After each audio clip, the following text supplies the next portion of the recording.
India versus England का पहला test चल रहा है और आज दूसरा दिन था। और पहले दिन की अगर बात करें तो पहला दिन तो हम कह सकते थे कि इंडिया के हक में ही है, लेकिन दूसरे दिन इंडिया ने कोई इतनी खास क्रिकेट खेली नहीं है। पहले तो बैटिंग मेरे ख्याल से उन्होंने कोई इतनी खास नहीं की। 100 रन आज बनाए, बट उसमें भी काफी मतलब चीजें थी। 360 रन कल इन्होंने किए थे, आज 471 पे ऑल आउट हुए, लेकिन ये इंटरेस्टिंग बात नहीं है। इंटरेस्टिंग चीज ये है कि इनका जो पांचवा आउट है वो 447 पे हुआ था। पांचवी विकेट 447 पे गिरी थी और ये 471 पे ऑल आउट हो गए। तकरीबन वो 1 घंटा था कि जिसमें ये प्रॉपर आई थिंक डिस्ट्रॉय कर दिया था इंग्लैंड की बॉलिंग ने। और वो कोई, मैं कहूंगा कि कोई बहुत एक्स्ट्राऑर्डिनरी बॉलिंग नहीं कर रहे थे इंग्लैंड वाले। स्टोक्स ने 4 आउट किए और वो जो इनका था टोंग, जिसका डेब्यू था आई थिंक, उसने भी 4 आउट किए। सो मतलब अच्छी बॉलिंग थी, मतलब कोई ऐसी बॉलिंग नहीं थी कि जहां पे मेरे ख्याल से इंडिया यहाँ पे बैटिंग अच्छी कर सकती थी। और यहाँ पे आई थिंक इनको एटलीस्ट 550 रन तो बनाने चाहिए थे। मेरे ख्याल से 550 बनाने चाहिए थे, क्योंकि उसके बाद जो इंग्लैंड ने भी बैटिंग की है, अब इंग्लैंड भी किसी हद तक वापस आ चुका है और कैचेस भी छूटे इंडिया से।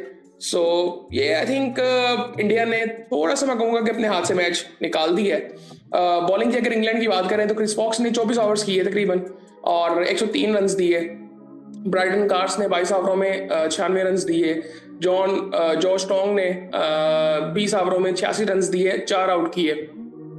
बीच में कुछ बॉलें इनकी बड़ी जबरदस्त थी। इनका एक्शन थोड़ा सा ना डिफरेंट है, ये थोड़ी सी मुश्किल होती है। जिस तरह पंट भी जिस तरह से आउट हुआ था, सो आई थिंक वो थोड़ा सा है इनके एक्शन का भी। बेन स्टोक्स ने 4 आउट किए, 66 रन देके 20 ओवरों में। बेहतर बॉलिंग इसने ही की है इंग्लैंड की बॉलिंग लाइनअप में। शुएब बशीर ने 1 आउट किया 100 रन देके 27 ओवरों में। उसके बाद इंग्लैंड बैटिंग के लिए आता है, लेकिन जो है वो बुमराह जैक क्रोली को जल्दी आउट कर देता है और उसके बाद बेन डकेट 62 रन बनाते हैं और इनका भी कैच छूटता है जडेजा से। और फिर ओली पॉप अब 100 रन पे नॉट आउट करे हैं। इनके बारे में काफी बातचीत हो रही है, आई थिंक टेस्ट से पहले भी हो रही थी कि इनकी जगह बनती भी है कि नहीं है, लेकिन उन्होंने 100 कर दी है। और उसके बाद जो रूट, जो एक अच्छी चीज इंडिया के साथ आज हुई है, उन्होंने जो रूट को आउट कर दिया। वो भी आई थिंक 2-3 ओवर पहले आउट हुआ था, बुमराह ने आउट किया था। और आज जो तीनों आउट है वो बुमराह ने किए हैं। बाकी तो आई थिंक पता नहीं बॉलिंग भी कर रहे थे कि नहीं कर रहे थे। उसके बाद हैरी ब्रूक अब खड़ा हुआ है, इसका भी कैच छूटा है। सो इस वक्त 209 रन बना चुकी है इंग्लैंड की टीम।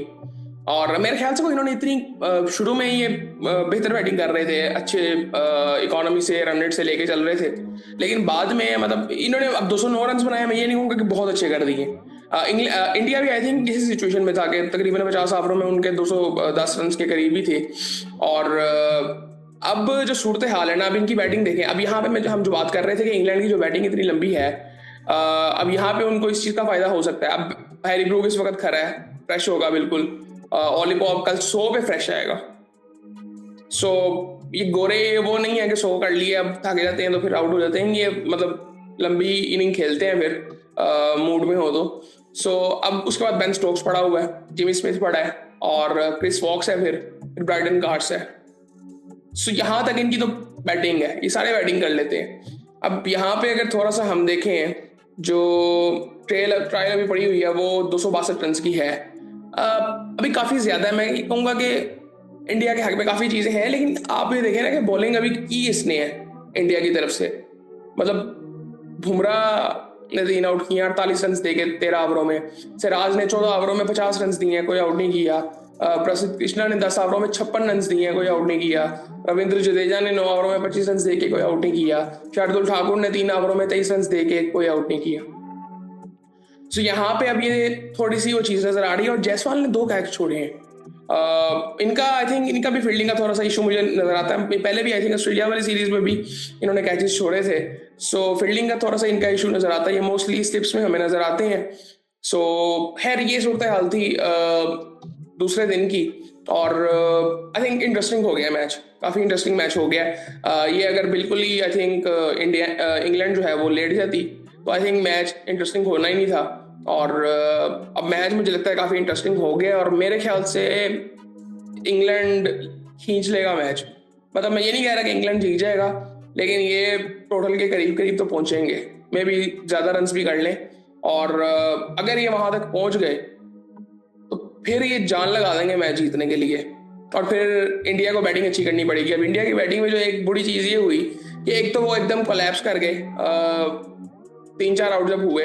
करुण नैयर और साई सुदर्शन जो थे वो 0 पे आउट हुए। अब ये दोनों बड़े जबरदस्त बैट्समैन हैं। साई सुदर्शन को हम पूरे आईपीएल में देख चुके हैं, करुण नैयर का हमें पता है। ये कम बैक कर रहे हैं, पहले इंडिया से खेल चुके हुए हैं। सो 7 साल बाद आई थिंक कम बैक कर रहे हैं ये। सो खैर उसके बाद ये कोलैप्स था। आई थिंक वहां पे रन्स होने चाहिए थे मेरे ख्याल से, एटलीस्ट यार 550 तक पहुंचना चाहिए था इंडिया को। फिर उसके बाद देखते, लेकिन आई थिंक ओवरऑल मैं ये कहूंगा कि आज ये नहीं मैं कहूंगा कि इंग्लैंड ने बहुत अच्छा खेला है। इंग्लैंड ने बैटिंग अच्छी की है। इंडिया ने बॉलिंग में ये नहीं कहूंगा कि बॉलिंग बहुत ही बुरी थी, बॉलिंग उनकी भी कोई इतनी खास नहीं थी, लेकिन आई थिंक ओवरऑल बुमराह ने बेहतर बॉलिंग की है। लेकिन इंडिया ने कोई इतनी खास बॉलिंग भी नहीं की, 9 बॉल्स इतनी ज्यादा थी। उसके बाद कैचेस इतने ज्यादा छोड़े हैं, फील्डिंग में इश्यूज थे। सो आई थिंक ये कुछ चीजें थी, और इंडिया ने किसी हद तक मैं कहूंगा कि मैच को अपने हाथ से छोड़ा है। जहां पे वो कल पूरी तरह से डोमिनेंस नजर आ रही थी उनकी मैच पे, आज उस तरह से नहीं है। आज इंग्लैंड भी किसी हद तक मैच के अंदर है, और ये मैच ये वही बात है कि मैं जिस तरह हम कल बात कर रहे थे कि एक एक इनिंग जब खत्म होगी तब पता चलेगा। सो कल का दिन अभी इम्पोर्टेंट तो है। सो देखते हैं फिर कल क्या होता है।